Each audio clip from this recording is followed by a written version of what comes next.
All right. We are in motion. We are here, baby. Yeah. All right. All right. All right. Let's go. It's the Urban Therapy with Sun show. It's the Urban Therapy with Sun show, and let's rock now. We're going to get this thing popping. You know, everything is going to be all right. Everything is going to be okay. We do it like this from back in the day. You hear what I say? Hey, hey, hey, hey, hey. It's the Urban Therapy with Sun show. Sunday morning, man. I'm thinking, like, really? Maybe we should make the new start time. Maybe we should make the new start time 11 o'clock.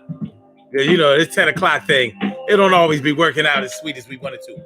But we got a good show for y'all this morning. We're going to really get into something hot and heavy this morning while we still have a little morning left. It's going to be all right.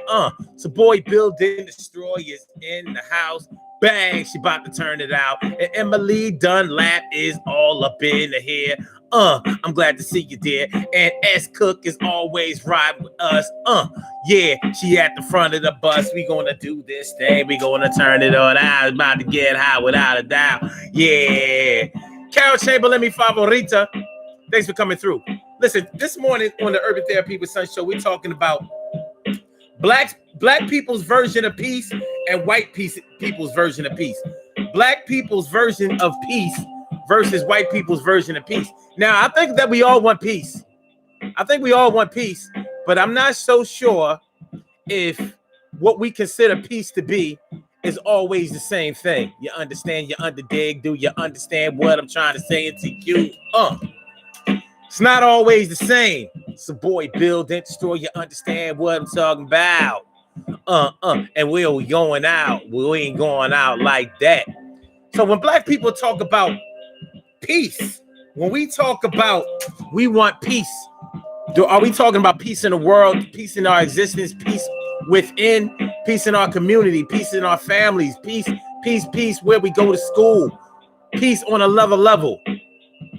When black people and white people talk about peace, achieving peace, experiencing peace, creating peace, are we talking about the same thing? Is it the same cake with different ingredients? Is it the same cake with different ingredients? Sure, the pearl's most precious and greatest pearl in the world is all up in the house. How you feeling, ma? Yeah. I'm glad to see me some you. And yeah, you know that's true. I'm glad to see me some you. And you know that's true. You know how it is. You know how we do. So that's how it's going down on the Urban Therapy with Sun show tonight, baby. I'm sorry. Today. Hey. So sit back, relax, and chill, man. We got this thing going on. And we gonna get out a lot of information this morning. It's gonna be hot. Urban Therapy with Sun 752, and this is the Urban Therapy with Sun show. This is the show where adults come out and play with other adults. We laugh, we cry, we argue, fuss, and fight, go back and forth with each other, bust it up, do the damn thing. Play on the monkey bars, the swings, push each other, up the sliding board, down the sliding board. It's gonna be all right. Sandbox thing, merry-go-round thing, monkey bar thing is gonna be our thing. So I'm your host, Sun 752, aka Omar with the rrr. And if you can't say Omar with the rrr, well, then you just say Omar with the R's, the Urban Therapy with Sun show. We do this every Sunday morning at around 11-ish. Well, really around 10-ish, but I'm thinking about changing it permanently to like 11 because I don't know, that 10 thing don't always be working out. From 11-ish from 11 to around 12:30-ish. And the reason that we say 12:30-ish is because sometimes it gets so heated that we just have to do a little OT on a Sunday. And it is a Sunday. And it is a Sunday. It is a Sunday. It is a Sunday. It is a Sunday. And that's when we get busy. Is a Sunday. And that's when we get busy. Is a Sunday. And that's when we get busy. Yeah. Urban Therapy with Sun show. Black people's version of peace versus white people's version of peace. So we're going to talk about peace this morning. What is peace? You know, with this whole virus thing, this whole, COVID-19, this coronavirus thing going on, a lot of people are just looking for peace. Peace. When I think about peace, I'm normally thinking about a condition an environment, a way of living where I don't have to be afraid of anything, where I don't have to be wary of anything, where I don't have to be looking over my shoulders, where I don't have to be afraid, where I can feel safe, unharmed, unthreatened. That's what peace is for me. And unfortunately, I said, unfortunately, for me and mine, it hasn't always been that simple. No, it hasn't always been that simple. And we have to ask ourselves, why not? Well, as a Black man, we know that Black people have been subjected to a lot of violence.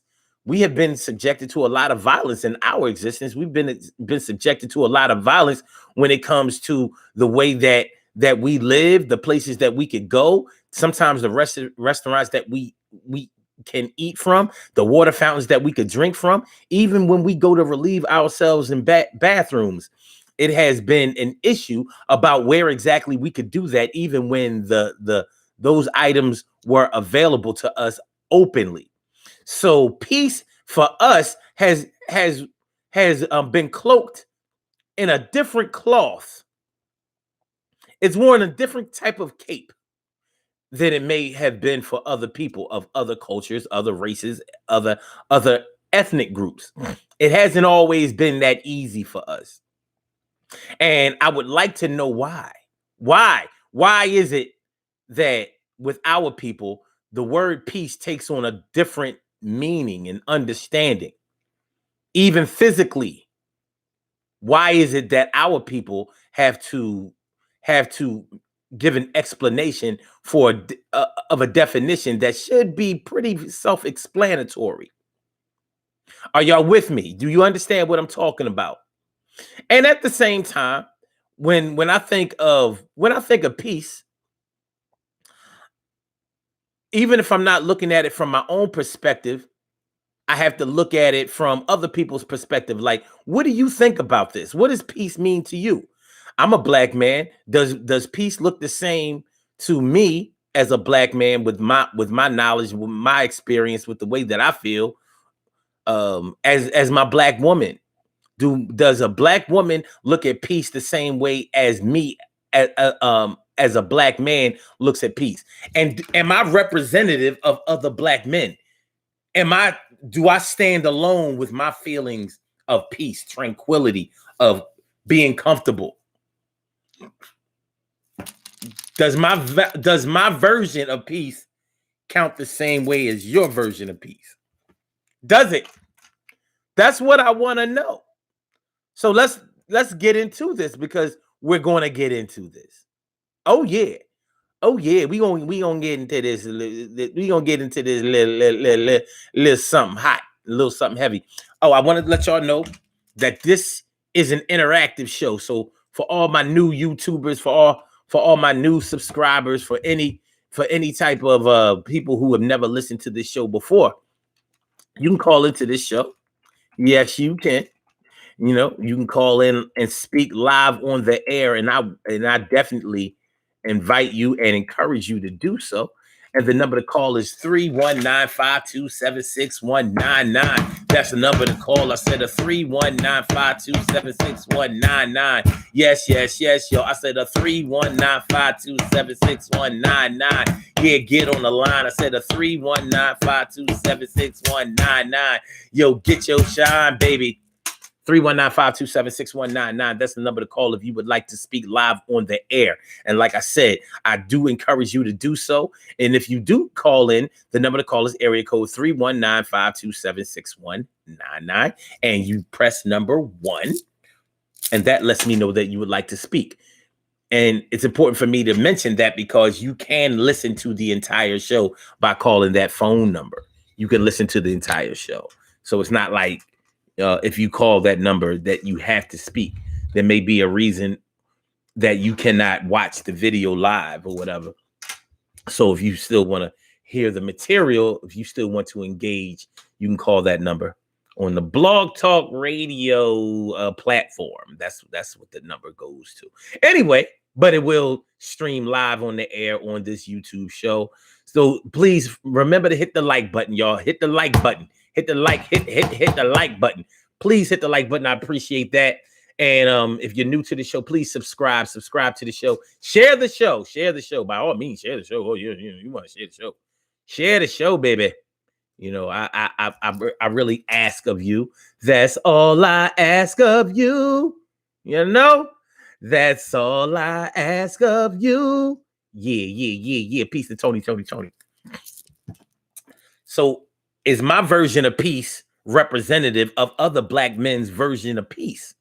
Do I have the drop on what peace is for Black people? I don't think I do, because I know for a fact that the way that I look at peace and peaceful situations is different than the way that a lot of people look at peace. You know, you may look at peace as, listen, I just want to stop the violence. Maybe you look at peace as stopping the violence amongst other Black people if you are Black. Maybe you want to stop all the Black on Black crime. You want to stop the Black on Black hate. You want to ramp up and increase the Black on Black love. Maybe you want to stop all of the gunplay. Maybe you want to reduce guns in the streets, guns in the hands of our young people, guns in the hands of predators. Maybe you want to see a reduction in the in the hospital population.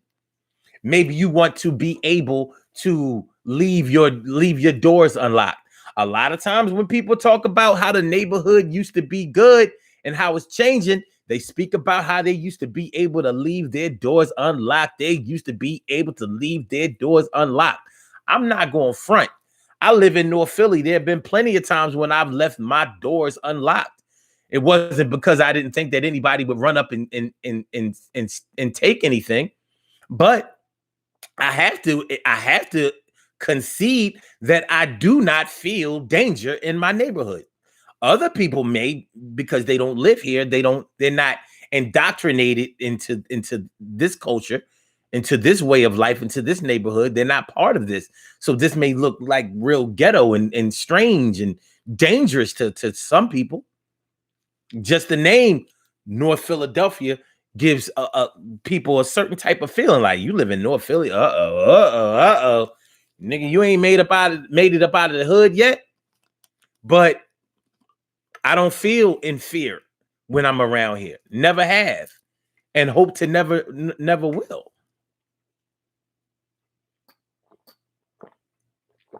Carol Chamberlain, mi favorita, says, for our people, peace doesn't exist. We are always thought of as rebellious. Shaking my head. Okay, you're right. But I'm asking about you personally, Carol. Like, what is your version of peace? I totally agree and understand what you just said. And once again, she said, for our people, peace doesn't exist. We are always thought of as rebellious. Shaking my head. But you know, Carol, sometimes you talk to some black people and they think that peace is kind of here already. They kind of think that's those other people who experience that kind of stuff. There are plenty of Black people who feel like they are plugged in with white people good enough to the point where they don't have to fear them. And I guess it's okay to feel that way because that's the way they feel. My question is, outside of your experience, if you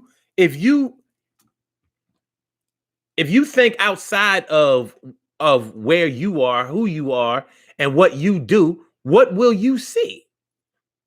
You know, are you going to find a lot of people who feel the way you feel? So what is peace?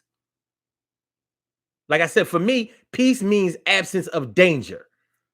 I can feel comfortable. And the only way to feel comfortable for me is for me not to feel threatened in any way, not to feel threatened emotionally, not to feel threatened physically, not to feel threatened environmentally. That's peace for me. Is it peace? Is that peace for everybody else? Probably not. Now we're going to get into what we think white people's version of peace as the show goes on. And hopefully, I hope some white people actually come and attend the show. I would like to hear their version of what peace is. Because for Black people, I think that peace has a lot to do with shoring up the past. I think that it has a lot to do with repaying a debt that is owed. taking care of, with fixing what you have broken or what has been broken. That's what peace means to a lot of black people. Is that what it means to all black people? Evidently not. Not sure. It's sure that's sure not what it means to a lot of black people that I've talked to. For some black people that I've talked to, they don't seem to see the forest for the trees as far as peace is concerned. But that's my opinion of them.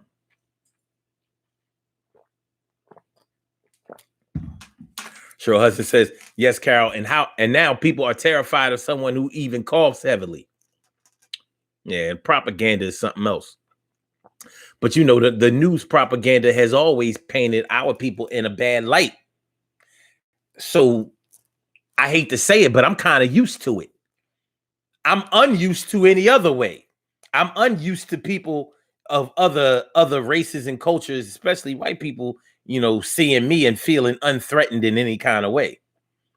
I haven't been billed exactly as a non-threatening black male, which is something I'm a little proud of too. You know, I don't, you know, them other cats who are non-threatening black males, I'd be like, yo, what a pussy. He all right guy, but he's soft. He's soft, son. Hey, yo, son, he's soft. Sure. Okay, wait. Carol says exactly sure. Doesn't take much to create mass hysteria. T. Carey Wright says, I won't pretend to know what peace is for a black man, but I know that they need certain peace on certain levels. Thanks for sharing the show, y'all. I appreciate that. Cheryl Hudson says, I have a dream that we will live in a city with no more locked doors. LOL. Just kidding. I just want my mom's baked chicken and potato salad to be accessible to me at all times. You know what? You wildin'.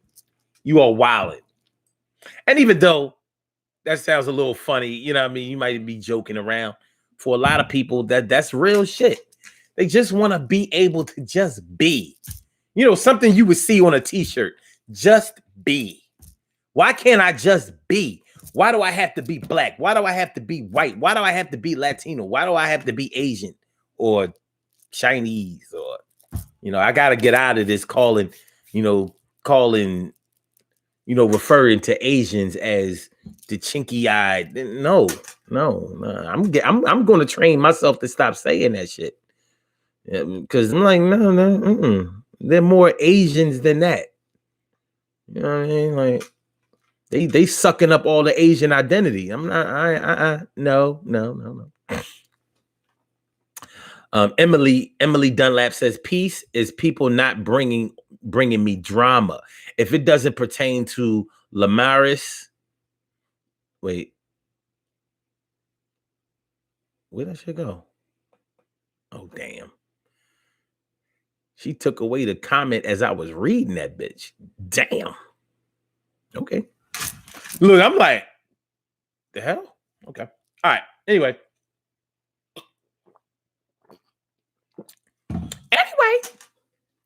So peace. When we talk about peace, are we talking about international peace? Are we talking about national peace? Or are we talking about peace right there in your neighborhood, and in your community? Is that what peace means? My opinion is that black people don't need to fear anybody from any other country. That's my personal feeling. And the reason that I feel that way is because American black people have never been hurt by anybody from another country. All our problems are domestic. Some people won't agree with that. But the truth of the matter is, our problems have been domestic. We haven't had to worry about Nazis. We haven't had to worry about what do they call it? The so-called Israelis. That hasn't been our fight. That's not our struggle. That's just not what we've had to be conscious of, cognizant of afraid of, wary of, that hasn't been a problem for us. Our problems have been racism, unfair conditions, housing, unfair housing practices, Jim Crow, the KKK, skinheads / neo-Nazis, hate groups, people. Oh, slavery. I'm almost forgot. Slavery, chattel slavery. Those have been our issues. Those have been our enemies. Those have been our problems. And those problems didn't come from other countries. I haven't seen anybody from any European country, Asian country, or African country come over here to fuck us up. The only people that have fucked us up are the people right here in our homes. The people that we are right next to. Y'all may disagree with that. I'm open to that. I'm open to dialogue on that disagreement.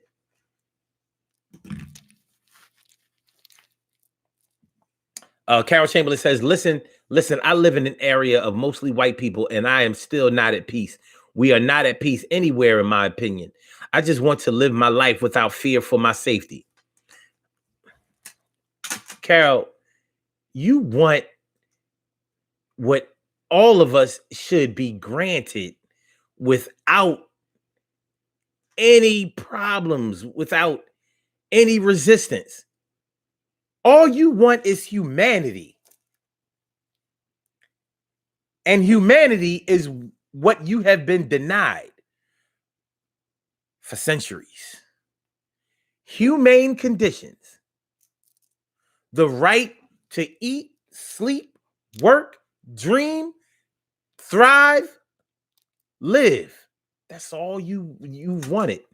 And those liberties have been stripped away from us. Now, some white people may listen to this show right now and say, oh, here we go. Black people bitching about what they don't have.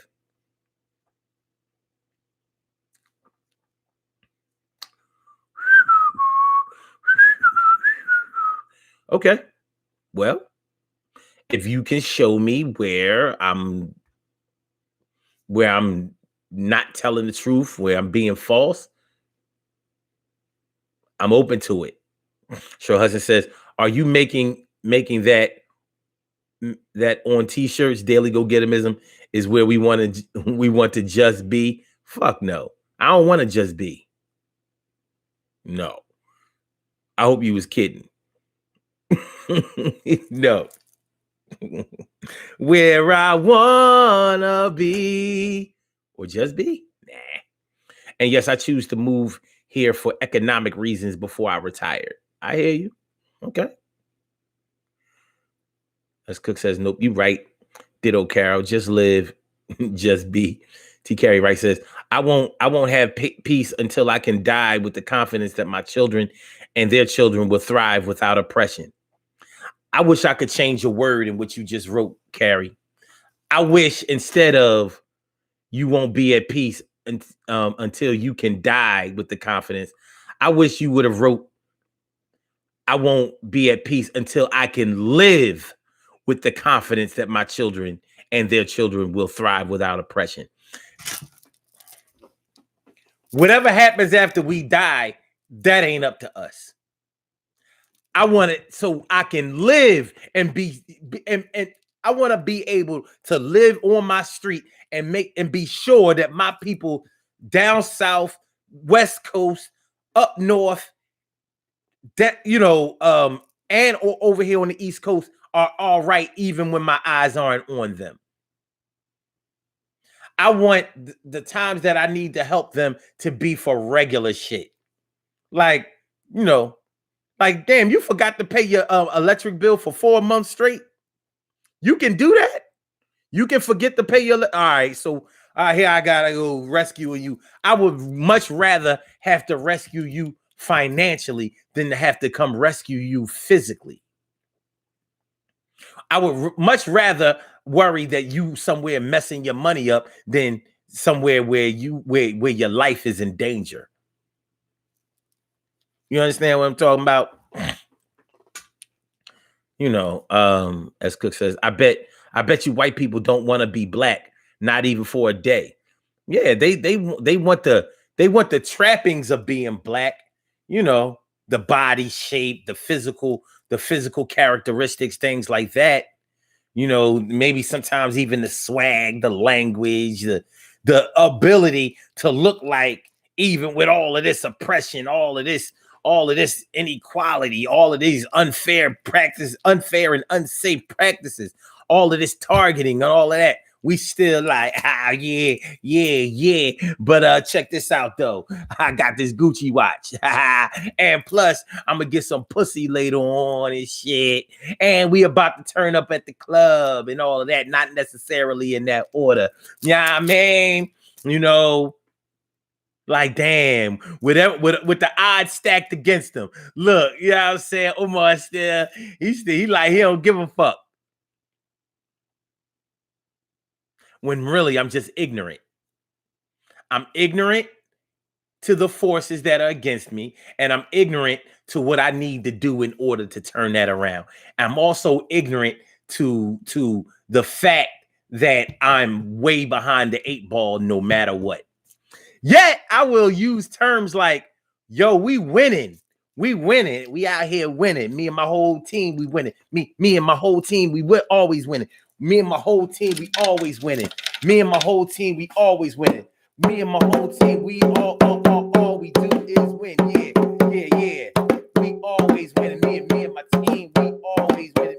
Me and my team, we always winning. Me and my team, we always winning. I said, me and my team, we always winning. I said, me and my team, we always winning. I said, me and my team, we always winning. Yo, look at the shit we got, that's work. Look at the shit we got, that's work. Look at the shit we got, that's work. Got a new car. Yo, I'm always winning. Got a new house. Yo, I'm always winning. Got some new jewels. I'm always winning. Got a new way. Got a new bag. I'm always winning. Got some new jewels. I'm always winning. Got new kids. I'm always winning. Got some new joints. I'm always winning. Yo, I'm always winning because I got my material shit straight.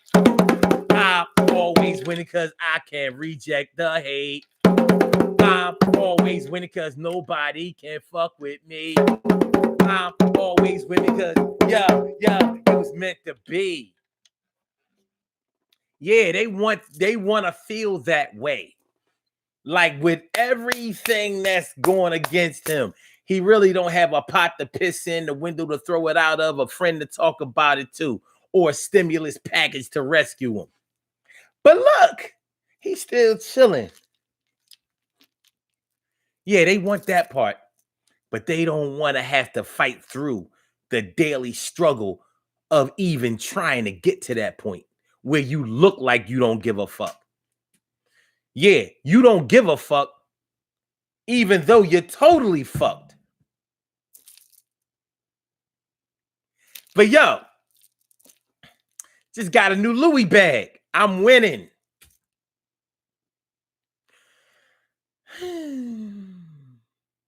As Cook says, they want our rhythm, but not our blues.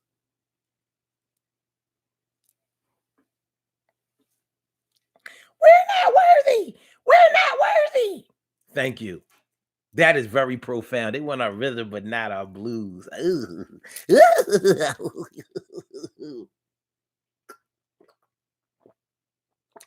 They want our Sammy Davis Jr., but not our BB King. Huh? They want our they want our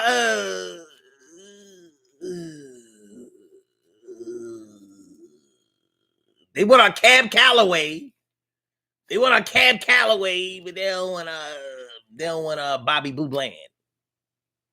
Bobby Blue Bland was bad. He was bad. But yeah, it's real shit. Black people's version of peace versus white people's version of peace. You know, what y'all know? This is real shit. Black people's version of peace versus white people's version of peace. There's a major difference, baby. Emily says a white classmate says she was still going to vote for Trump. Guess she thought she would make people mad. Her one vote is not the deciding factor, and her little vote will not disturb my peace. You know.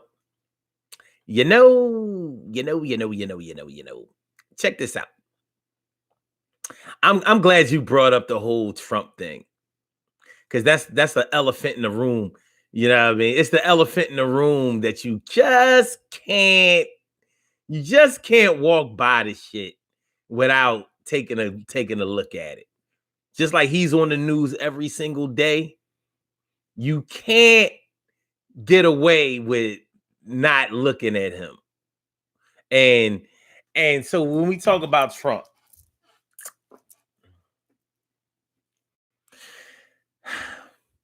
the good white people who want peace, I guess you can say they're good. The ones that want peace, they really want you to believe that the people who are Trump supporters are only a small percentage of white people who are radical and obnoxious and violent, and they lack understanding. Those are it's just a small section of people, and they just stole that election. They didn't really win it. I watch MSNBC and I watch CNN, and I noticed something about both networks. They'll show you video clips of Donald Trump at those rallies that he throws nationwide,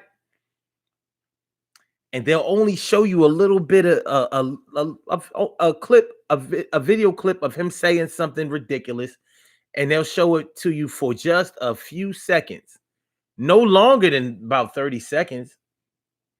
So they can take that clip and make it seem, and they can flip it and edit it and bounce it and plant an idea in your mind that those are just a little bit of people.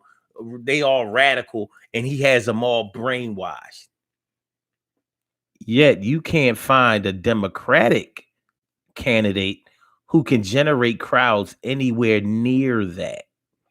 And Donald Trump makes it his point to point that out. He's always talking about, look at these crowds. Look at these crowds. Like, they come in here to hear this shit. And they're engaged, they're involved, and they believe, and they're passionate. Everywhere he goes, they sell out. I don't know if they charge for tickets or how much, but whatever it is, they paying it. And I don't ever see anybody in those rallies behind him or whatever. When he speaks, I don't hear them like, nah. They be like, yup, that's right. That's right. So when we talk about black people's version of peace versus white people's version of peace, you don't think that Trump supporters want peace? I think that they probably want peace. I think that they just have a different version of peace than we have. Peace looks a little different to them than it does to us. And there are black Trump supporters. So they're black Trump supporters. They're probably Latino. There are Latino Trump supporters. I know at least one. So what does peace look like to them? What does peace resemble to them? How does it feel? T. Carey Wright says, yes, cultural appropriation is real in these streets. As Cook says, and Carol, hells no, they'll kill themselves. Oh, she was talking about when Carol said, Stacey, they can't handle our blues. Word up. T. Carey Wright says, some of them think that all they have to do is break bread with us, and that will be evidence of them wanting peace. breaking bread. That is a gateway to peace. But the American Indian probably looks at that a little differently. A little differently.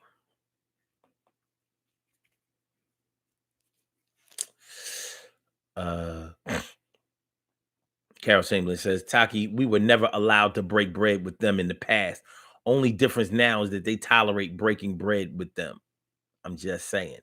Some will allow you to break bread with them. Whatever breaking bread means exactly. Because that's one of them terms for me. Like, what does that mean? That mean we just eating, or are we breaking bread as far as we are enjoying a meal and we are working out our differences? We are devising a strategy in order to bring us together instead of being so separate from each other. But separation from black people, black people being separated from white people hasn't been the problem, and black people uniting with white people hasn't been the problem either. Coexisting or existing has been the problem. Coexisting and existing has been the problem. As far as peace is concerned,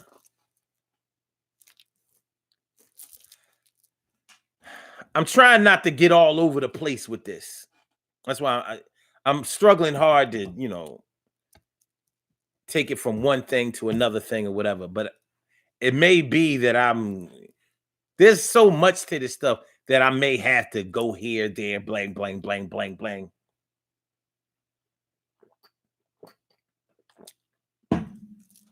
I may have to go in different directions than I would ordinarily go. Or maybe I do go in a lot of different directions. Y'all know how scatterbrained I can be. It's all good. As Cook says, white Trump supporters' peace is MAGA, make America great again. Well, now it's CAGA, keep America great. But there's no again. So is it just CAG, keep America great? All right. I think that for a lot of black people, in order to have peace, a debt has to be paid. Things that have been broken for us have to be fixed. They have to be repaired. Oh, hold on, y'all. Hold on a minute.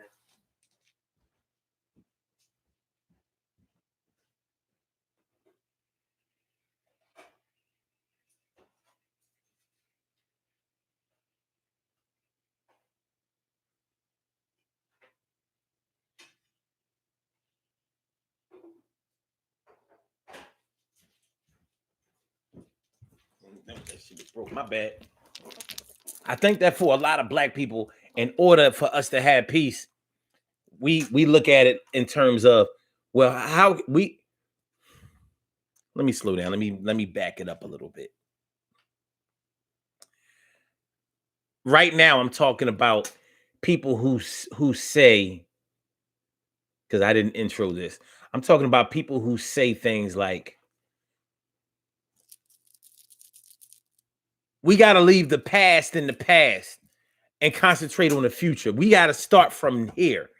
Everything starts from now. So whatever happened. We can't get that back. We can't fix that, blah, blah, blah, blah. We got to start from here. What happened in the past is the past. Okay. And I know y'all have heard black people say it. I think it's amazing when they say that shit. So in order to have peace, you're saying that we can start right here. Right here, we can start. I'm like, okay. My question is, which right here are you talking about?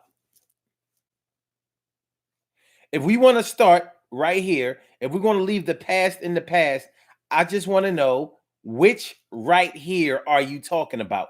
Because maybe my right here means like, all right, slavery happened, blah, blah, blah. I'm going to go ahead and I'm going to scratch that. I mean, we're not getting no reparations or nothing like that, so fuck it. All right. But at least at least we can start to respect each other and coexist with each other and accept each other. Just as an example, let's just say that was my version of peace starting right here. Like, I know that we've been oppressed. Yeah, I know that we've had genocide practiced on us. Yeah, I know that we've been experimented on us. We've been experimented on like guinea pigs. I know that there were things like the Tuskegee experiment and things like that that were practiced on us and against us. I know all that. I know. But let's just say that I'm willing to say, all right, forget about all of that. I know that we have had unequal wages paid to us. I know that we have been denied educational opportunities. I know that whenever it's a situation where opportunities exist, especially monetary opportunities, that we're always getting the short end of the stick. I know, but I'm willing to put that. I'm willing to put that on the back burner and say, I forget that. I'm good. Okay, let's say I'm with all of that. Let's say that I'm really just going to start right from here. First of all, do y'all think I can do that? Is it possible for us to just start right there, right from here? Forget about tomorrow. I'm sorry, forget about yesterday. Because we hear our people say that kind of stuff all the time. Always raises my eyebrows, literally, like it gets the lines in my head popping. Like,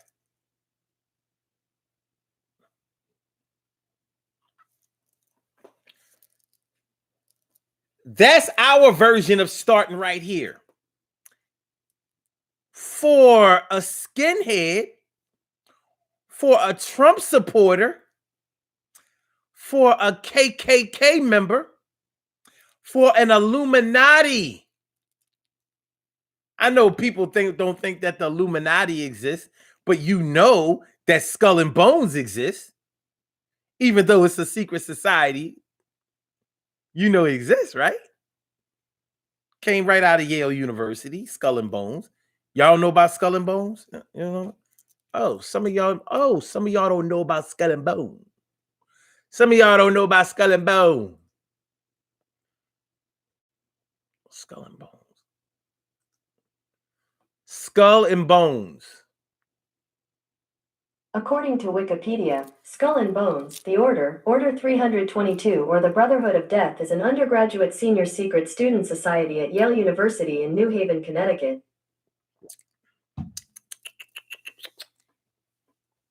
Skull and Bones, the Order 322, or the Brotherhood of Death, is an undergraduate senior secret student society at Yale University in New Haven, Connecticut.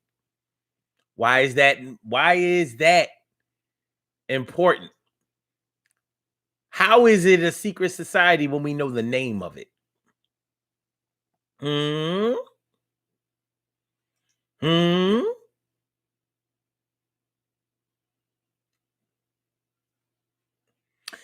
What does 322 mean in Skull and Bones? The emblem of the society is a skull and crossbones with the number 322 beneath it. The number is generally taken to refer to the year 322 BCE of the death of the Greek orator Demosthenes, a turning point in the transformation of ancient Athens from democracy to plutocracy. Do y'all understand where they're going with that? No. Well, okay.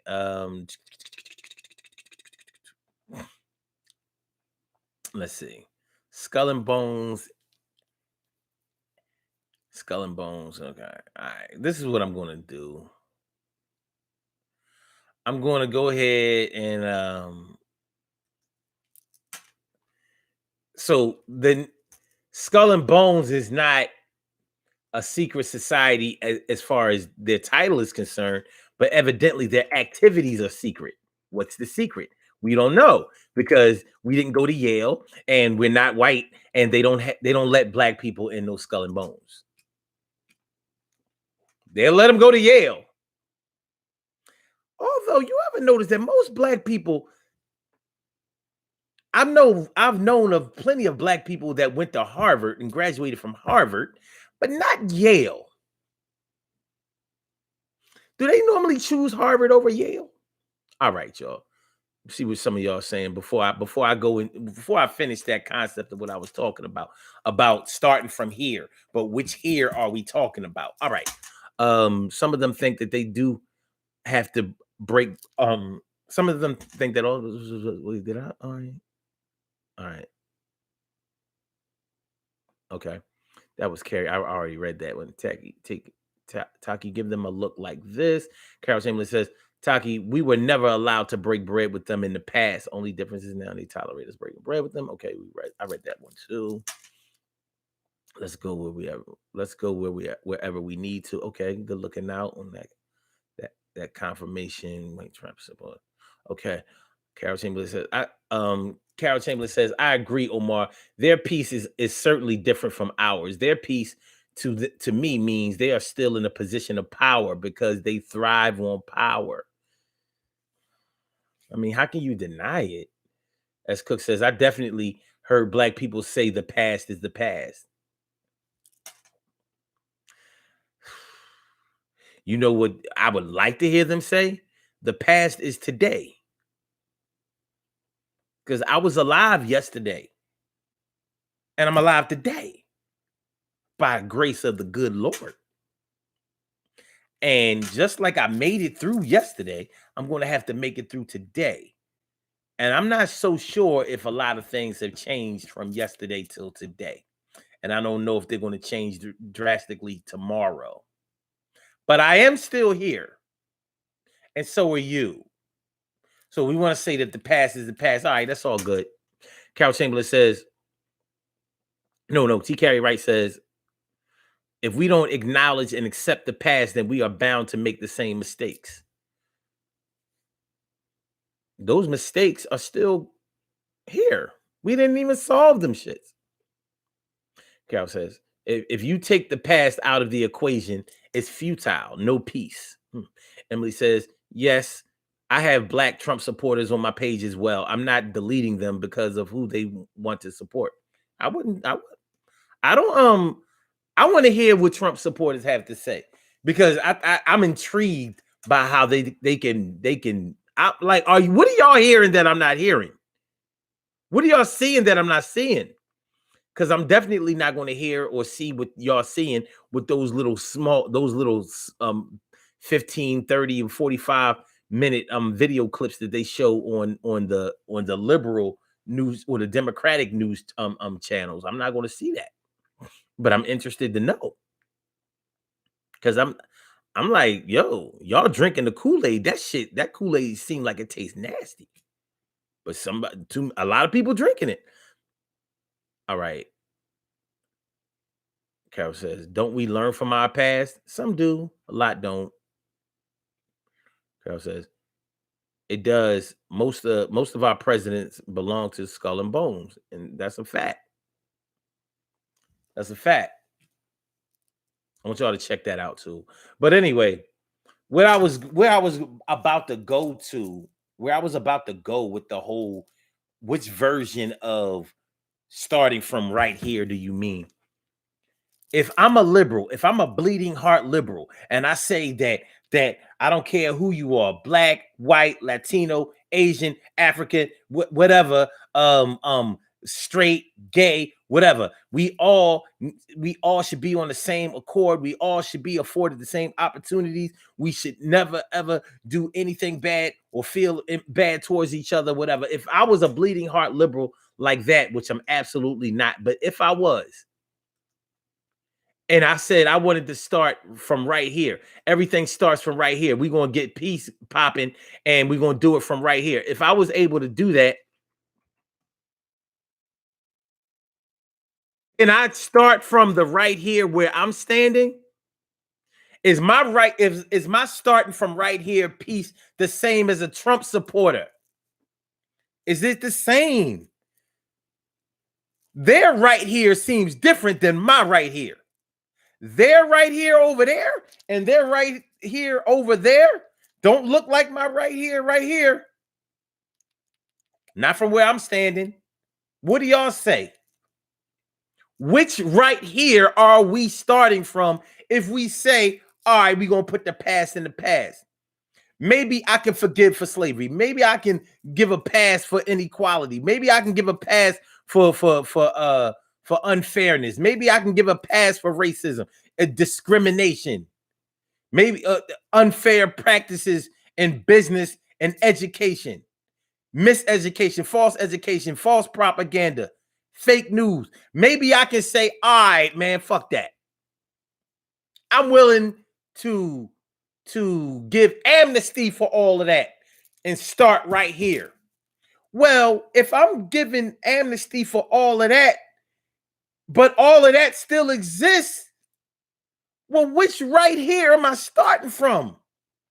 Does all of that stuff just magically disappear just because I can't see it, or I choose to ignore it, or I just turn my back on it? Man, fuck y'all right here. This is a different right here. I'm dealing with this right here. Y'all deal with that right here. I'm good with this right here. So look, man, you know what I mean? Anything, all that bad shit that y'all have done, I'm good. We starting from right here. I'm like, over there, they don't even see me. They ain't starting from my right here. And y'all know from listening to me on this show, the right here that I just described is impossible. Y'all know what I'm about. Y'all know what I'm doing. Y'all know how I feel. I'm like, nah, you gonna pay me back? You gonna pay me the reparations of 40 acres in a million or some version of it? You gonna pay me that shit the same way that you paid the Japs for putting them in concentration camps? You gonna pay me for that shit? You gonna pay me for the Jews for the Holocaust like you paid them? You gonna give me that shit? You gave England gave the Jews, the so-called Jews, they Jews, they Hebrews, but you know, England gave them Israel, which is really Palestine. That shit ain't no Israel. They named it Israel. It's Palestine. And the Palestinians was all right with them. They said, all right, you know what? You know, like, look, you know, it's fucked up what Hitler and the Nazis did to y'all and all of that. They was doing it to us too. So, all right, so y'all come down here. You know what I'm saying? We'll share our land with y'all. They was like, no, you ain't sharing. We ain't sharing. This is our shit. God ordained us to have this land. And that's when the fight started with the Palestinians. The Palestinians was like, what the fuck you talking about? The only reason y'all here is because Europe didn't want y'all there. They didn't give a fuck about y'all. I don't know if y'all know that. I don't know if y'all, a lot of people don't understand that part of history. The European Jews from Russia, from Poland, from Eastern Europe, like Czechoslovakia and Yugoslavia and Latvia and Georgia and Ukraine and all of that kind of stuff. All of England after World War II, because European white people separate themselves from Jews. They was like, all right, let's give them the land down there in the Middle East. They claim that they the chosen people anyway. We get them the fuck out of Europe and they'll be able to have their own land, and then they'll be happy and we'll get them out of our hair and we'll be good. And it kind of worked. So they went down to Israel with their white asses and went around the Palestinian with their tan asses. And instead of being happy that they could share the land that they claimed to have been able to lay claim to, they went down there and got ignorant and started drawing lines like, no, all right, we here, so we want all of this area for ourselves, so we gonna close y'all off. Y'all gonna have to get access in order to come over to our shit. And the Palestinians were like, what you mean to y'all shit? That ain't y'all shit. It's our shit. We let y'all just come over here and chill. And you know what happened? No peace. That's what happened. That's what they've been warring over for the past 80 years. That's what they've been warring about. That's no peace. Can they just start from here? What's their version of starting from here? What's their version of starting from here? I can give my version of starting from here. What's their version of starting from here? It's a different here.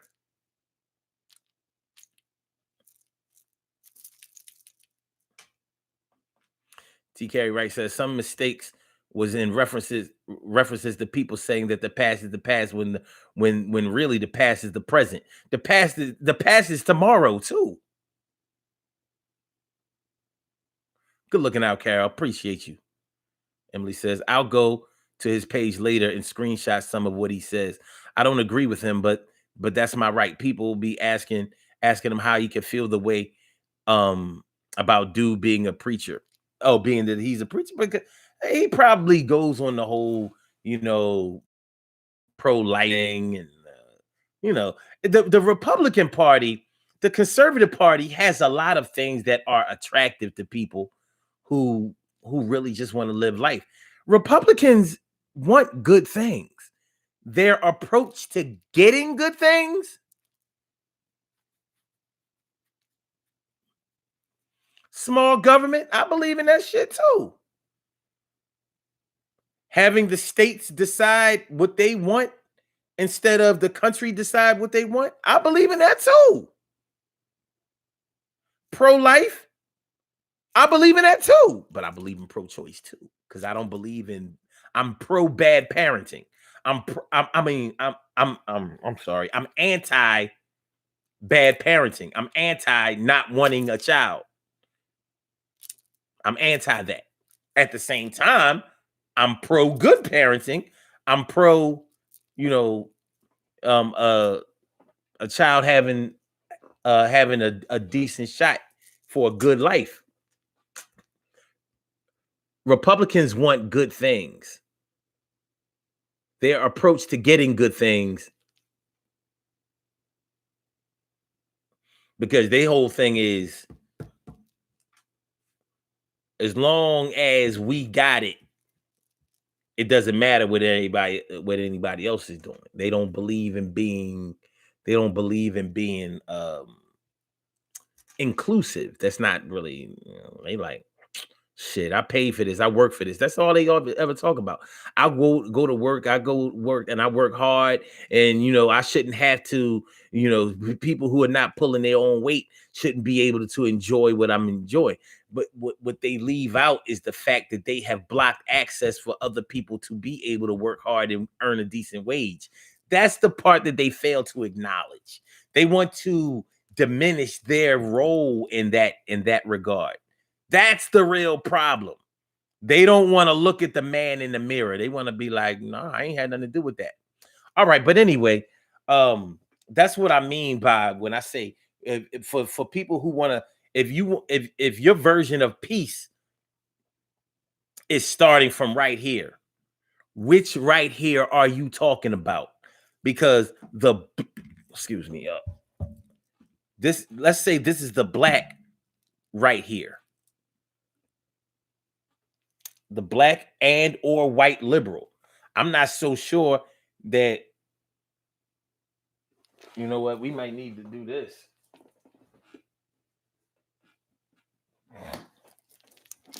This is the black liberal right here. This is the white liberal right here. I think we got to have two. Now, this can be the conservative right here. Do we need a black and a white conservative right here? I don't really think so. Black and white liberals are a little different. Conservatism seems that have it nailed down. Because black conservatives are not really concerned with equality, fairness, or reparations or blaming anybody. They're not really okay. So black liberal, white liberal. I don't have enough devices for like a Latino liberal or whatever, and Asian. They don't really participate that much in the political process anyway. So black, white, liberal, conservative, independent, maybe, or let's take it away from politics. Let's just say a person that just want to be free. No, you know what this has to be? You know what this has to be? This has to be the black person that ain't a liberal, ain't a conservative. They want what they deserve. Their right here is like, 40 acres and a mule. You want to pay me like you paid them. You paid the Japs. You paid the Jews. You who they take care of? Because everybody gets the so-called Native Americans. You took care of them, even though you got them out on reservations, but at least they have their own land and they have their own rules. They're sovereign. They don't even have to abide by the rules of the land that's theirs, that surrounds them. So the black radical or the black militant or the black revolutionary, that's the word I'm looking for. The black revolutionary says, nah, our starting from right here means you got to pay back. You got to fix what you broke. You got to open up all of your schools, all of your books, everything you stole, you got to give it back. Everything you lied about, you got to reveal it. You got to cut that bullshit. So I guess the black revolutionary can't start right here, because the black revolutionary is like, nope, you got to give us all our shit back. All of it. So their right here is different. Peace. What is peace for the black revolutionary? Peace for the black revolutionary might be total separation. Like, nah, we don't really want y'all. We can't trust y'all. So what we want right here is just give us a land of our own, preferably coastal land. We don't trust y'all in landlocked situations. So we ain't taking none of that Midwest, none of that. No. Strictly West Coast. East Coast or West Coast. So give us California. We don't even need Oregon or Washington State. Just give us California. You know how big California is. Big motherfucker. No, we don't want Texas. That's not coastal. They got an ocean down there, but it ain't coastal. It ain't coastal. So give us California, or give us from how about the Carolinas down to Florida? That might be what the black revolutionary might say.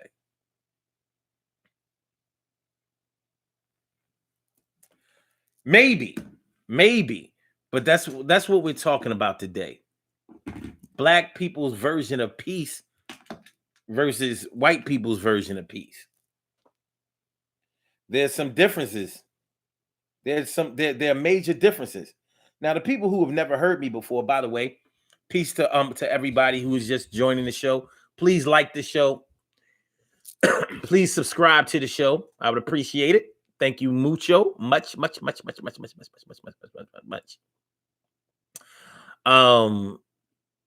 Yeah, to a lot of people, I'm sounding like, a crazy man. I get all of that. I get it. Totally get it.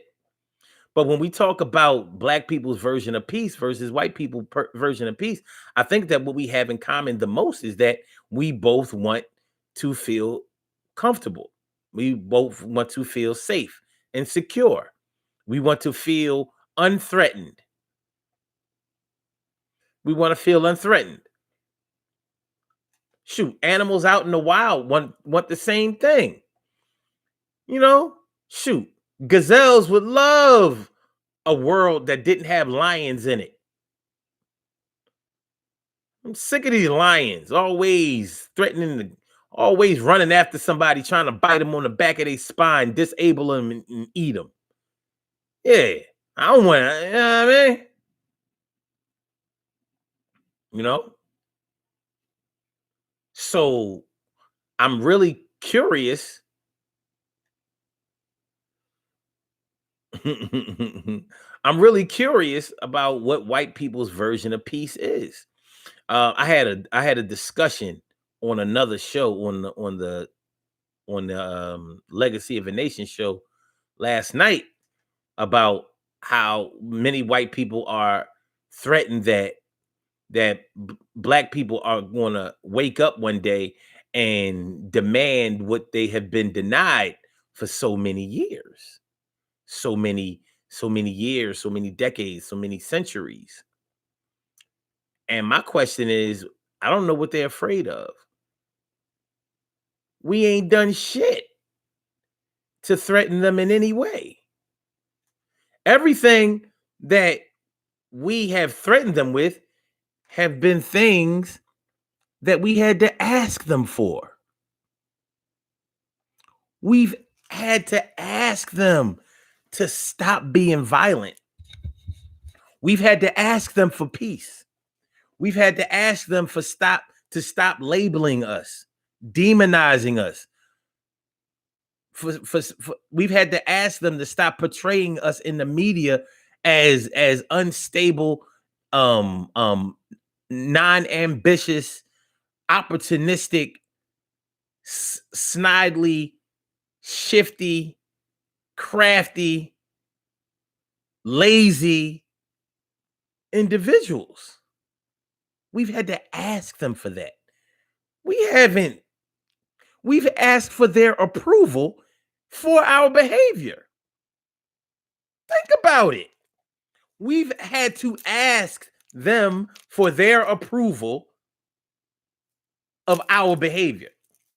We've asked them not to be mad at us for wanting our just due. Let me know when I'm lying, y'all. If anything, black people have shown white people more than anything that they want to just be able to be around them and be all right. And they definitely want to be around them.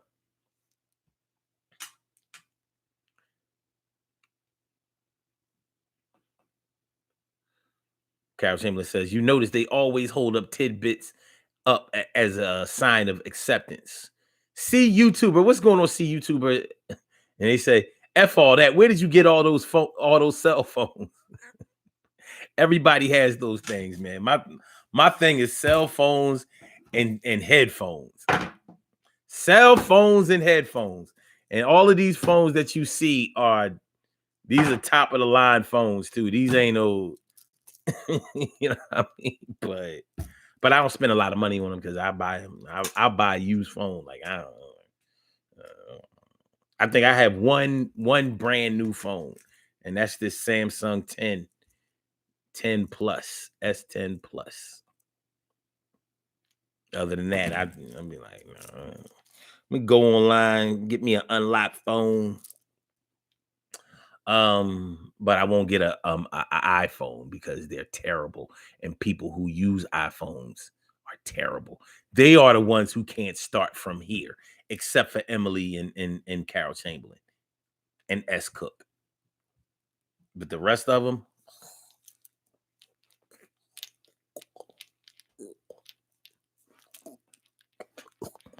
they the reason why black people can't get nowhere now. But anyway, oh yeah, S. Cook says, don't forget labeling us as thugs. So peace. Yeah. Oh yeah, we've had to beg them to stop labeling us as thugs. Can you please stop labeling me as a thug? I'm not a thug.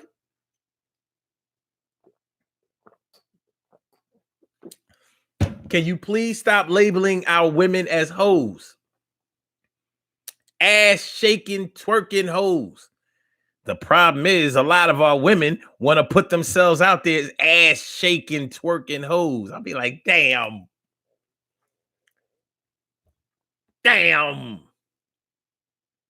I guess the question is, if we talking about peace, would being an ass shaking, twerking hoe be okay if we didn't have all of the other negative stereotypes surrounding us? You ever think about that? Can there be a society where being an ass shaking, twerking hoe be all right?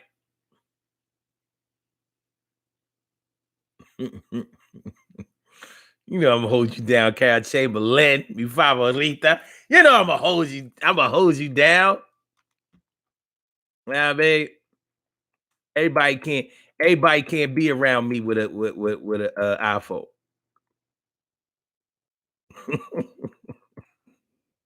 Everybody can't come around here. I had to say that in iPhone language. Everybody can't come around here.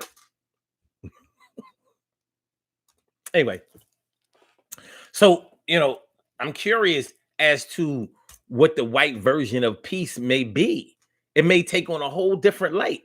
If white people want to stop the threat of black people, I would have to ask them, well, where are you threatened? Even in the hood, with all this gentrification coming through, there are plenty of black people that are happy that white people are coming into the hood. Like, now my property values are going to go up, and there'll be a greater police presence, so we won't have all of this violence. I'm lying. Tell me I'm lying. Tell me I'm lying, because if I'm lying, I'm flying, and I ain't took off nowhere. If I'm lying, I'm dying, and I feel very alive. Don't forget to like the show, y'all. Please don't forget to subscribe. Like, comment, rate, subscribe. Like, comment, rate, subscribe. Please, please, please, please, please. Oh, wait. Easy Rider came into the conversation, and he says, how about McCall in Texas or Corpus Christi, Myrtle Beach? Easy Rider says, I believe in God's word of peace. Everything else is questionable, safe. He says, yes, yes, and yes. We were lizards and 100,000 years ago. We were lizards 100,000 years ago. He says, get what you are entitled to. Go for it. I respect that. Cause and effect. He says, keep going. That's all you got. He commented a lot over here on Blog Talk. Said, not all white peeps think like this. I don't. And he says, I'm aware of it and support the movement of reparations. He says, and FYI, I'm like beige color. My blood red like y'all. Easy Rider says, I hate phones. I hate phones too. I'm surrounded by them. I use Android. He hates iPhones. Yes. He says, fear mongers are the ones who are worried. No. How about a set of wings? Will you call it even? All right. We have a caller on the line. Caller with the last number is 8125. Welcome to the Urban Therapy with Sun show. Thank you for calling in. What's on your mind this afternoon? Now, I came across your page, and you're talking about white peace versus black peace. So I'm curious to find out, what is black peace in relationships? Well, we talked about it a little earlier, and what we're finding out is that there isn't any one version of black peace, because you have to take into consideration the black black conscious person, maybe the black person who has studied their history or studied history in general. You have to take into consideration the black person that may be a liberal, the black person that may be a conservative, the black person that may not have anything to do or any knowledge of politics, but just wants to live comfortably and without the threat of violence. So there isn't any just one one version or one set of ideals of peace when it comes to black people. Just like with white people, you have to take. Let's take the white person who is a Trump supporter, for example. Just for example, is their version of peace? If you don't mind, I'd like to cut you off because when I went to your page, it says that it's broadcasting relationships. You're talking about, from what I'm getting now, an historical perspective, which is good. But I wanted to find out about the relationships between men and women as opposed to culture versus culture. If you're going to talk about the historical perspective, then I landed on your page erroneously. If you're talking about relationships, then I'd be curious to find out if there's any difference. Well, when I talk about relationships, are you talking about strictly romantic relationships? Because I don't talk about strictly romantic No, I don't. I don't talk about strictly romantic relationships.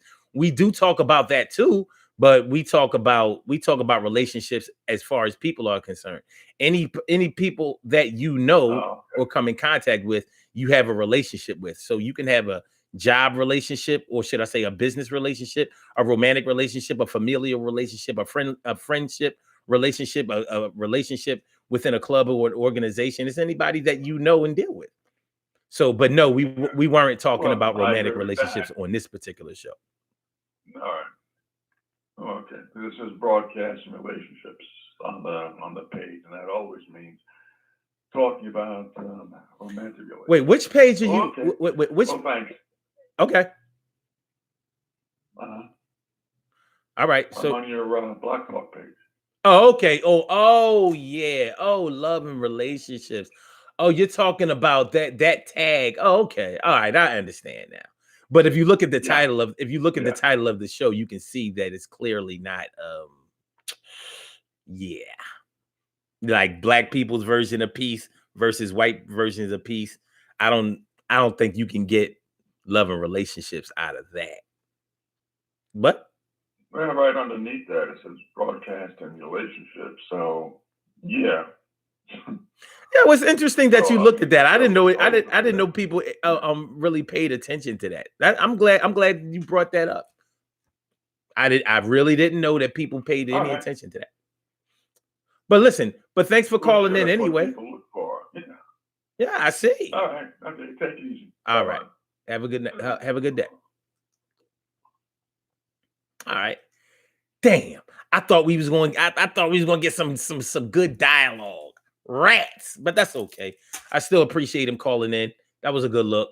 And as we proceed to give you what you need, we still have this phenomenon, this situation, this question that exists between what peace means to a black person versus what it means to a white person. And we could have taken this in a whole we could have continued from there, because I don't want to leave out Latinos and Asians and quote unquote other, but in the United States, the majority of people are the black and the white people, and those are the ones whose relationship has been highlighted over the years. We've always had a big difference between the cultural identity of black people and white people, and the way that we live our existence, our value system, the way that we process information, the way that we carry out our daily living. We've had some cultural differences, and we still do. So when we talk about peace, do our cultural differences come into play once again? I think that they do. But how do we know? How will we know? We have another caller on the line. Now, I want to warn y'all that sometimes we have people who call in who aren't serious and who really just want to bomb the show. But you'll know that early. They make themselves very identifiable. And I'll show you if this is one. So caller with the last number is 5256. Welcome to the Urban Therapy with Sun Show. Thank you for calling in. What's on your mind this afternoon? No, it's not a crank call. It's Easy Rider. Hey, how you doing today? I'm feeling like a real man should. Thanks for calling in, Easy Rider. Well, you sound good. You sound good today. All right. I was just wondering if you can help me out with some of my personal relationships here. No, I'm kidding. But interesting last call. That's all I got to say. But yeah, you know, peace. There's another word that goes with peace. Love, Mm-hmm. respect. There's a lot that goes with peace. Peace, you know, that's just the start of some, you know, maintaining peace and, you know, getting to a world that we have some type of normalcy. The world's not good right now, but Mm-hmm. I don't care who was president. It still wouldn't be good. There still would be these problems. We're still going to have the virus still would have came. You know, this stuff is just part of our life cycle. Like I said earlier in the comment, when I said we were all lizards 100,000 years ago, I don't know if we were lizards, but we weren't the same body, the same shape.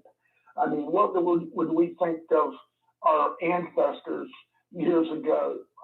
What they were like? You know, did they communicate love? Was that in their vocabulary? Mm-hmm. Peace, was that their vocabulary? I mean, it's evolution, you know, not just the body, but the mind has been evolved from the years of how, you know, we as Americans and just people in the world act towards people that are different than us. You know, I guess it's different areas where you live at has a lot to do with it, and your upbringing. A lot of people were just brought up that way, and it's just going to take more years to, you know, someday it's going to be all, there's not going to be any colors. Mm-hmm. It's going to be all one color. It's going to be a mixed race.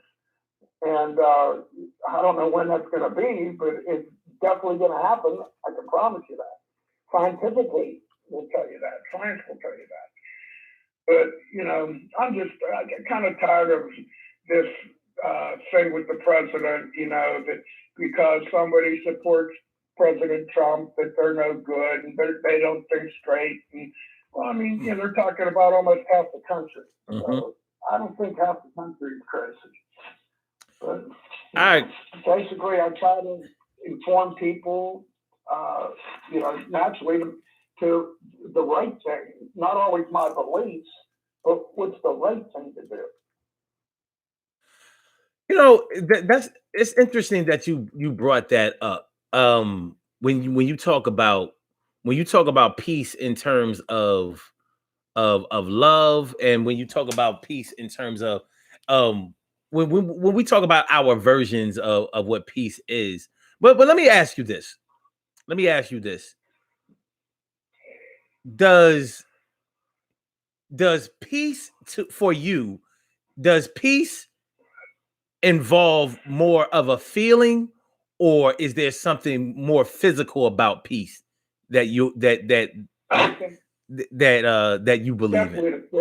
Definitely the feeling. I mean, you know, I know when there's sometimes I'm at peace. I'm at the best peace I can get. I mean, you know, I'm always striving to, you know, to have peaceful situations that go on in my life. Just, you know, if I go on vacation, I want it to be peaceful. If I, you know, I don't wish for it not to be peaceful. I don't know how many people. I mean, unless you're some renegade or something that you want to incite trouble. But I think the majority of people want peace. I agree. I think so too. But I think that in order to have peace, I think that you have to incorporate the emotional and the physical, or the spiritual. Should I say spiritual and the physical? Because for me, peace can be acceptance. It can just be that, listen, I don't agree with what you do and the way that you live, but I agree that you should be able to do it as long as it doesn't impede on what I'm doing. That's peace in that regard is good enough for me. You understand what I'm saying? But yes.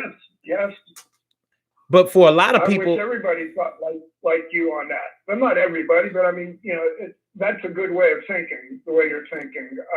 You're taking politics out of it.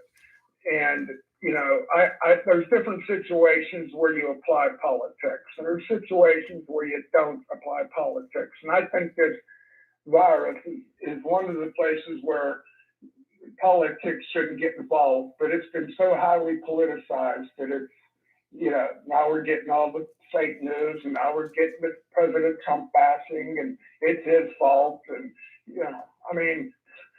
it's China's fault is who it is. It's not President Trump's fault. It is China's fault that this virus is spreading, and it's gotten as far as it's gotten. And they tried to say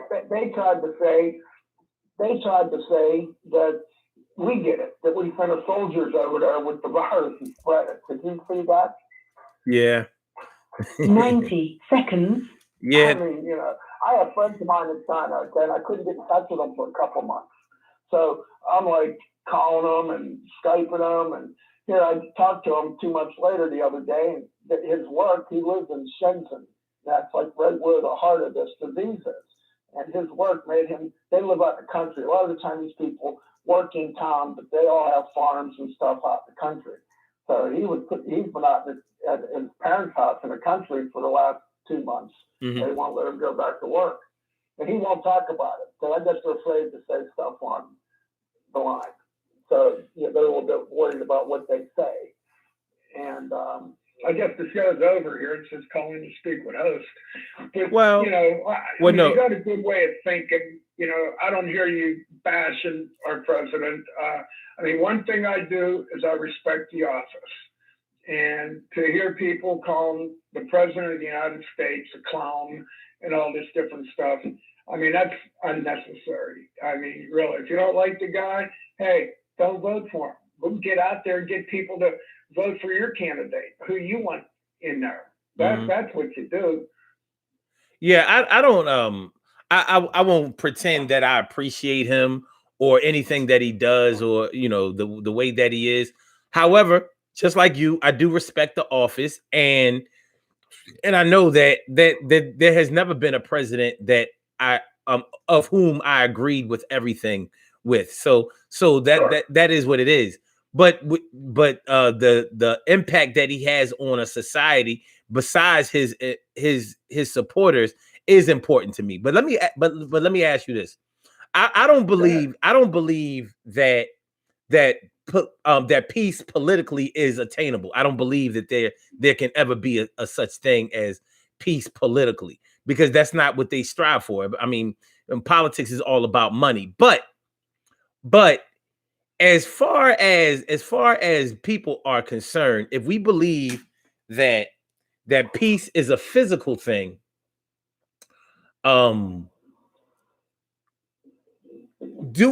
we be able to achieve peace with peace among our races and ethnic groups?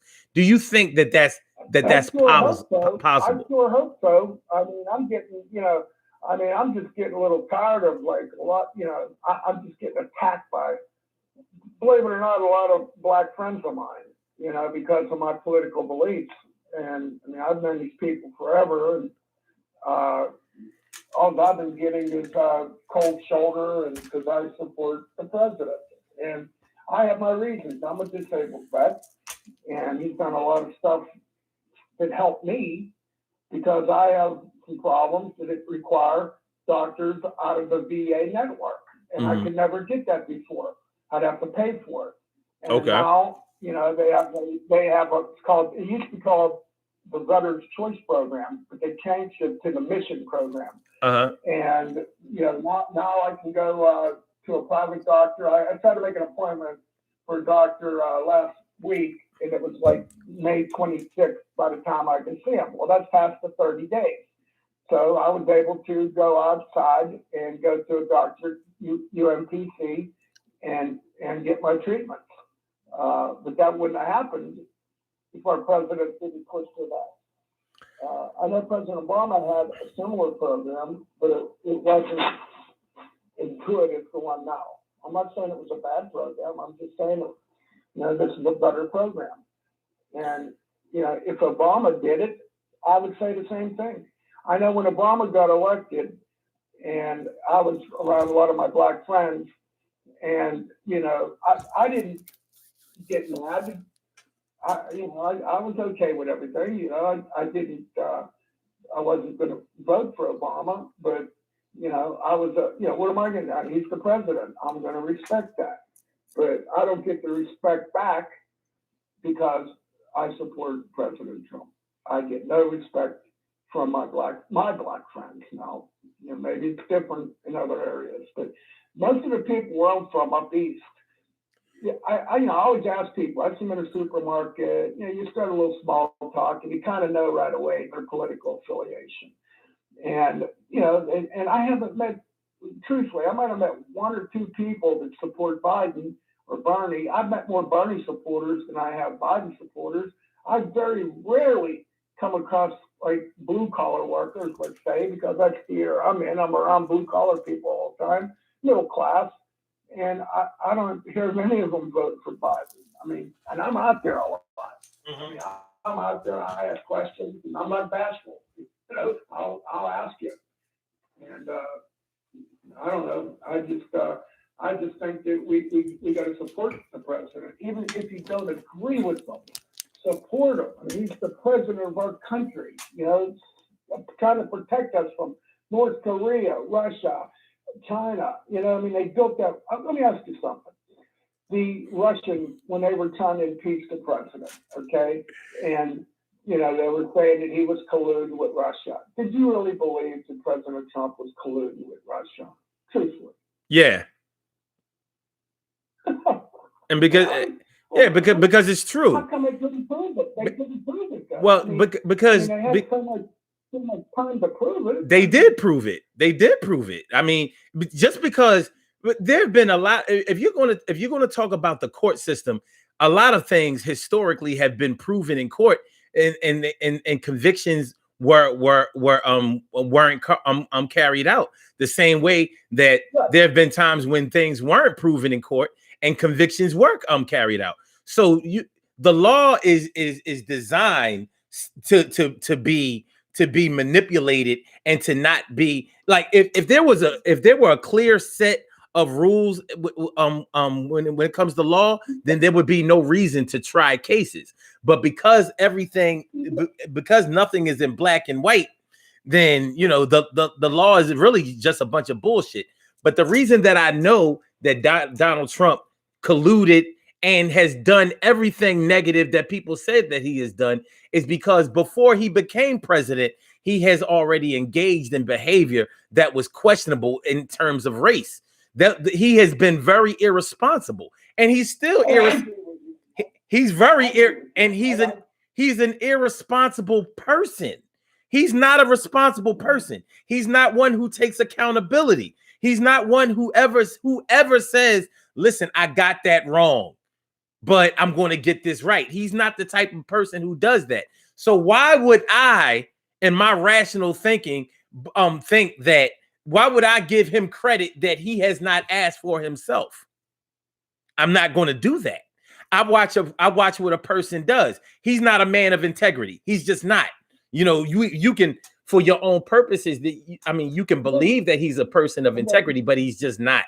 But aside from that, because I don't want to get into. Listen, hold on. I don't really want to take up a lot of this show with Donald Trump. Because I'm not a supporter, and I'm not a supporter of any president to a certain to any degree. But I just went that way. That's all. And that's cool. It's cool, Easy Rider. No, I don't have a problem with you being a Trump supporter. To be honest, it surprises me more when white people don't support Donald Trump, because he supports and promotes the power structure that y'all have enjoyed for centuries. Why wouldn't you be? It surprises me when white people aren't Trump supporters.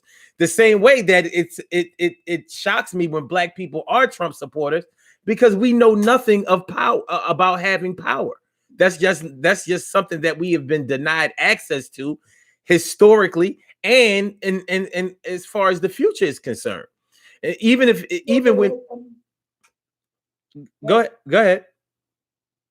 I was just going to say, I mean, you had 8 years there for Obama to, to try to make it a better world, all right? And I didn't see it happen. I mean, we had a bad economy. No, he didn't have a bad economy. He had a good economy. In the end, there he did. The numbers don't lie. He had a good economy. He inherited some stuff, definitely. No, he inherited a very bad economy. George W. Bush had decimated our economy. So no, he did some good things, but here's the point. Here's the point. Obama was black, but he did not represent a change or shift in power, because although he was black, nobody who was black elevated their status and power because of Barack Obama being president.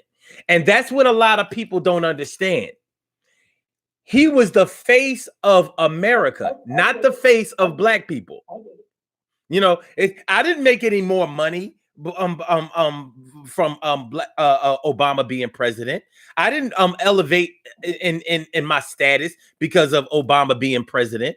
And ignorant people don't understand that.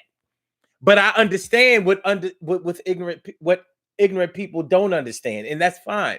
But when we're talking about peace, the difference between what black people define as peace or look at as far as peace is concerned, and what white people view as peace, as you can see by us having this dialogue, you can clearly see some of the differences. But I think that both of us have ignorances. There are things that neither of us know about each other and the way that we feel. And there are some things that we do know, but they may be surface issues. We're not digging deep. We're not digging deep below the surface. Now, I get that, but what hurts me is, I'm very sincere when I, when I do like a radio show or something with some black folks, I mean, I understand the problem, even though I am beige. I do understand the problem, and it's a terrible problem when you got color defining anything. I mean, look, I want a white car. Well, I don't like white. I like black. I mean, it could just be a cultural thing in your head. Maybe they're not teaching our children right. Maybe, I believe we need more religion in schools. I think we should be saluting the flag. I think we should be saying the Lord's Prayer. And if you don't want to say it, you don't have to say it. Say the Jewish prayer or whatever. Say whatever prayer you want. Hold on a second, Easy Rider. I just want to announce that I see that we have another caller on the line. Caller with the last number is 2968. Okay. Wait a minute, I'm not cutting you off yet. I just want to acknowledge that caller. So I'm going to take him after you finish your statement. But I just wanted him to know that or her to know that I see him. Put him on. Yeah, put him on. Put him on. Okay. All right. Caller with the last number is 2968. Welcome to the Urban Therapy with Son show. Thank you for calling in. What's on your mind this afternoon?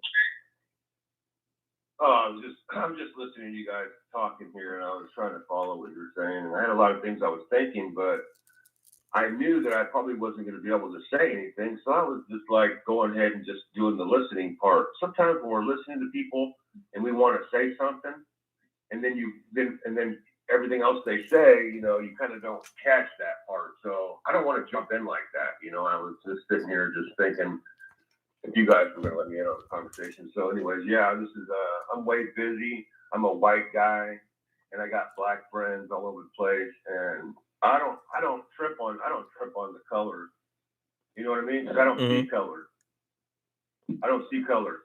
I see when I speak to people, when I talk to people, and this took me a long time, like a lifetime to learn this stuff. When I talk to people, I talk internal language. So I cut through all the bullshit that be between me and them, and I talk straight up. Okay. Now, when you say that you don't, when as a white guy, when a white guy says that they don't see color, exactly what does that mean? Like, what? It means like, 'cause it's like, like people that have been to places where it's tough, like maybe they served, in a particular branch and service, or they were in prison, or they were a hostage in another country or something, or whatever that hardcore stuff was. Those are traumas, man. Those are traumas. People get traumatized by seeing violence and stuff. You know what I mean? These images, and you can walk around, and these images could be messing you up, man, messing you up bad in the way you interact with folks, way you interact with people. Right? But these people that come from this cut of cloth that I'm talking about right now, you see, they come up out of that stuff, a different person. And when they look back at that stuff, they're looking at their credentials, their abilities to sympathize with people where they are. So I have to come down.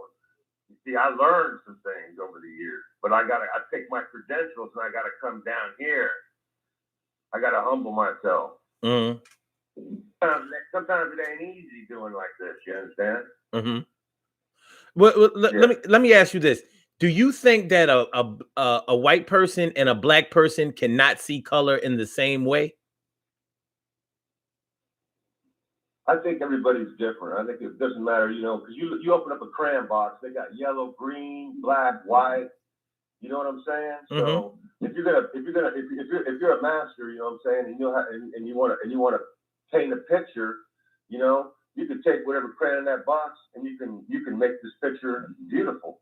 I agree with that, but the difference between the teacher told you to use the green crayon. So there you got a teacher teaching a young person something, like, I'm just using that as an analogy, kind of, work it in any way your mind can. But it's all taught in the schools. I mean, we got to get to the young people and teach them what is the right way? Who's considered the right way? Who's writing that book? God's writing that book for the right way. I choose to follow his book first. Another book second. The difference that I see between people in a crayon box is that crayons don't have culture. People do. And it's something that we have to take into consideration.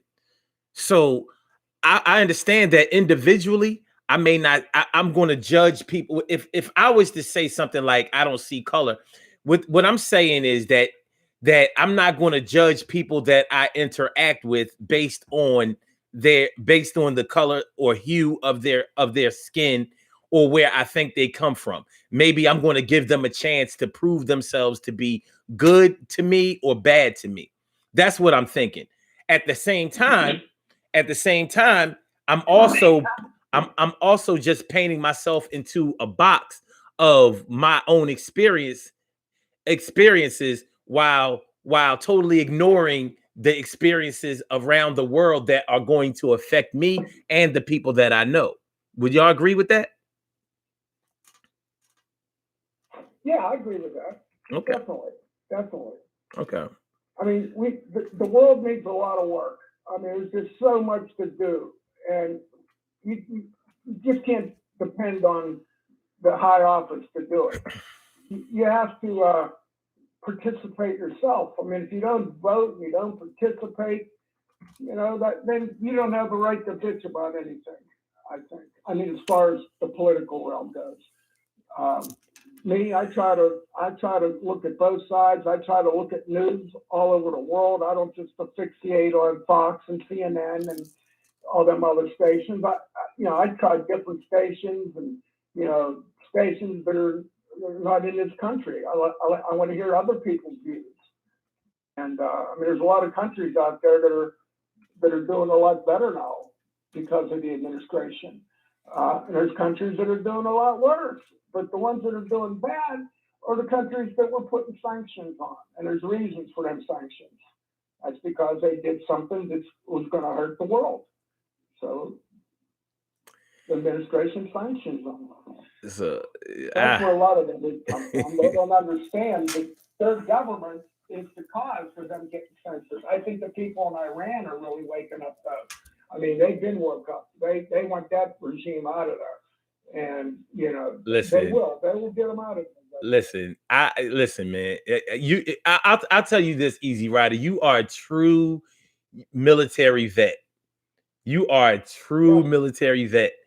Because listen, in this country, you have a class system that we are in denial of, and we have a cultural system that we can't escape.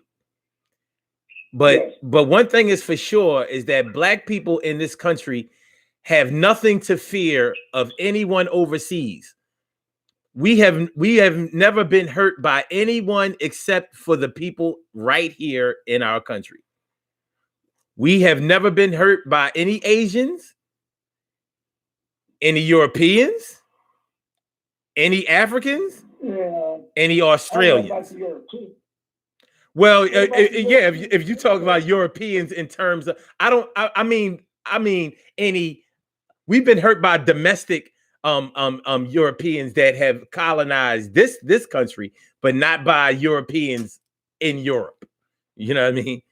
A lot of white people in this country don't want to be associated with being European. Well, there was a time when Europe outlawed slavery there at one point, and then they would just bring the slaves to the United States.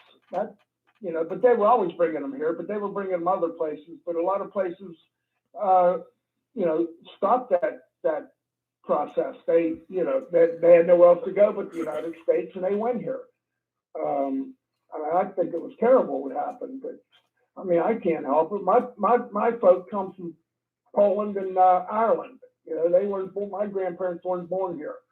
You know, I always say to people, you got a beef, and I see some of them good old boys down south start bitching at them a little bit. Not me, because, you know, my grandfather wasn't born in this country.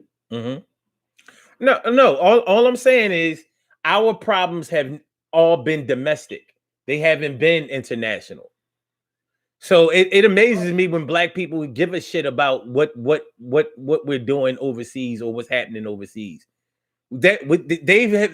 Nothing overseas has given us anything to fear, but we have had to fear Jim Crow. We have had to fear the neo-Nazis. We have had to fear the KKK. We have had to fear inequality. We have had to fear unfair education.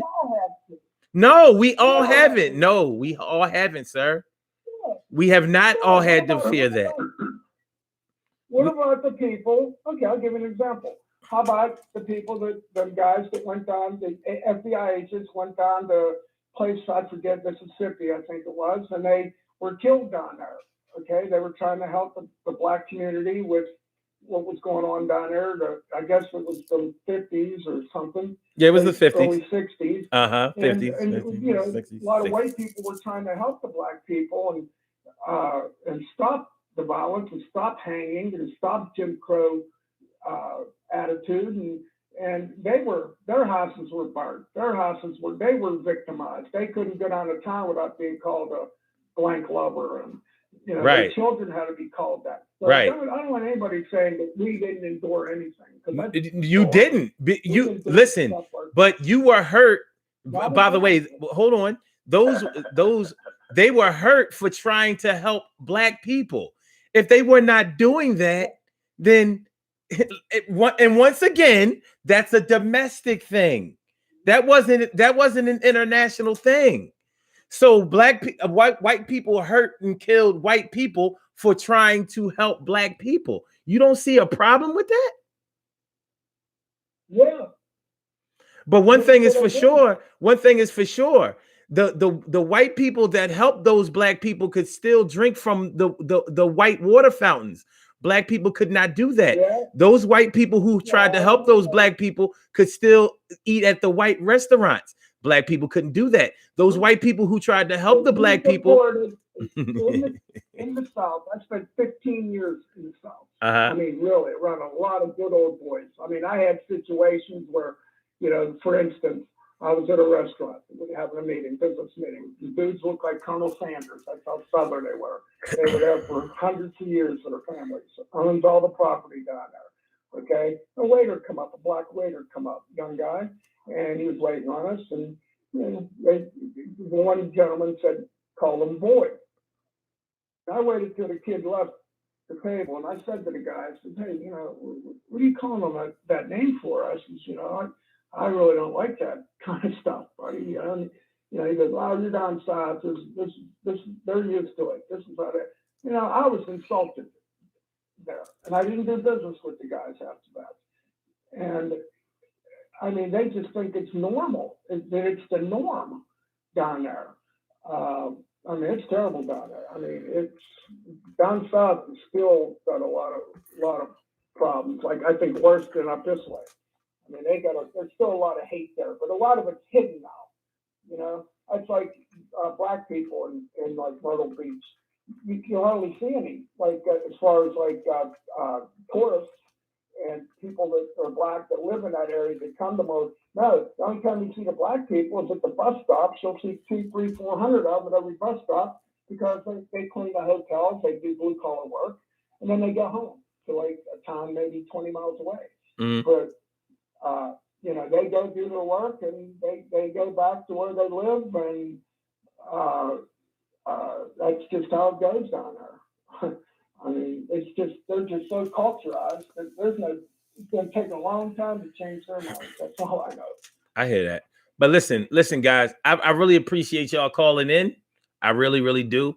You've made the show very interesting. I appreciate your commentary, but we got to get out of here. We're running up on 2 hours now, but please continue to follow the show. Appreciate it.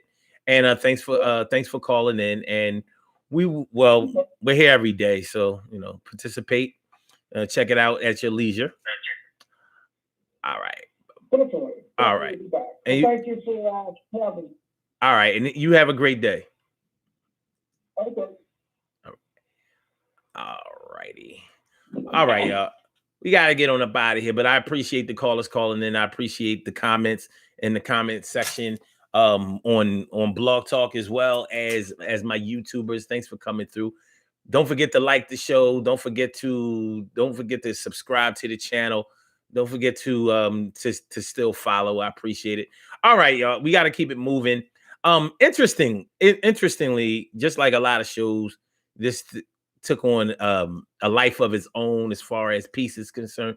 The title of this show was Black People's Version of Peace versus White People's Version of Peace. And as you can see, we have some examples of, is I think that we both want peace. I think that our pathways to peace is just a little bit different. And I think that where we settle on peace is extremely different. But and there's plenty of work to be done in order to get to that settlement. But if you truly believe in what peace is, the concept of it, and you keep studying that and keep striving and heading towards it, you'll learn a lot along the way of that journey, and it can be beneficial for all that are involved. All right, we have some birthday shout outs to do. Some people were born on this glorious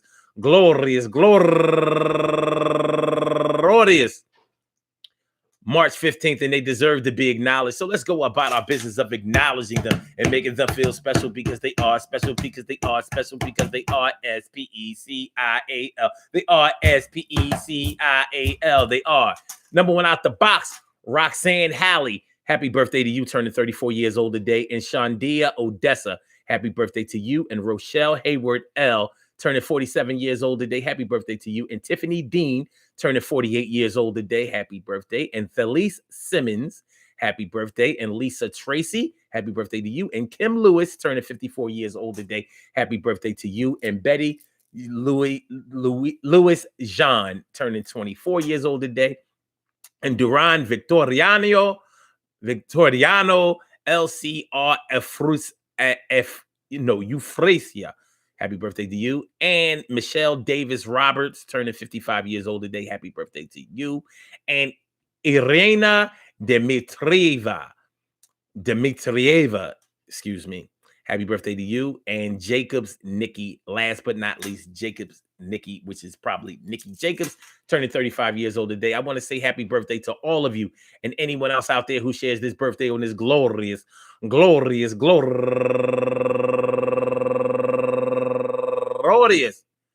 March 15th, anywhere out there in the world, worldwide, internationally, and universally. All of y'all go ahead and turn up. But don't turn up too loud. Just turn up loud enough so everybody can hear you. Rock out, rock on and do the damn, the rock out, rock on, do the damn, rock out, rock on and do the damn thing. You do your thing, y'all. Represent the queens and kings. You do your thing, y'all. Represent the queens and kings. Good things happen to those who wait. Great things happen to those who grind. And anything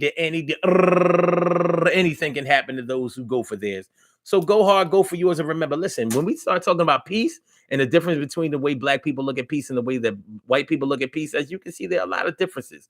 Maybe there are a lot of similarities too. I think that the end game is that we look at peace as a situation where we can all feel safe, unharmed, unthreatened, and possibly even feel comfortable to the point where we can interact amongst each other. I'm not sure if that's everybody's version of peace. There may be people who view peace in a separatist way. In other words, we can be peaceful, but I want peace amongst my own people. Everybody else can do their thing, but I want to be at peace with people who look like me, act like me, do as I do, feel as I feel, and enjoy our way of life. And as long as everybody else is over there and they're not instigating, or I'm sorry, if they're not intruding on the way that I live, then that's peace good enough. We may have to take all of these things into consideration, but at the same time, there may be a situation where peace is not attainable at that level, and maybe at a lot of levels, we may have to just accept the peace that we can get as individuals. I want to thank everybody for coming through. Peace to all my day ones, my everydays, and my brand news. Thanks for coming through, y'all.